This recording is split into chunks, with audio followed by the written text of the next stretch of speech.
पुणी भुवनेश्वर झारसुगुड़ा उड़ब विमान यार शुभारंभ कर मुख्यमंत्री मोहन चरण माझी वाणिज्य और परिवहन विभाग सह पर्यटन विभाग मिलित उद्यम आरंभ होईछि आम विमान सेवा योजना आसंता 1 सेप्टेम्बर नियमित भाव सप्ताह को 5 दिन भुवनेश्वर और झारसुगुड़ा मध्य विमान चलाचल करिबो।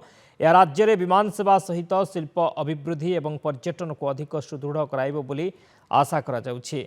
मात्र 45 मिनिट रे भुवनेश्वर झारसुगुड़ा जाइहेबो। पूर्व और पश्चिम ओडिशा को जोड़िबो एही विमान सेवा। मुख्यमंत्री कहिसंती एबे राज्य में 14टी एयर स्ट्रिप चली आगो को आहुरी 15 जिल्ला रे हेलीपैड निर्माण करबा पई निष्पत्ति निया जाइछि। भुवनेश्वर झारसुगुड़ा विमान सेवा नवीन सरकार बेले आरंभ होइथिला। राज्य सरकार एहाकु नुआ रूप रे पुणी थरे आरंभ करिसंती।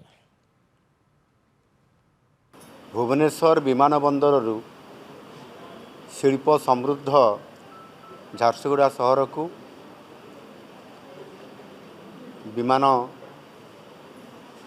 स्टार एयर रो शुभारंभ करा जाइछि।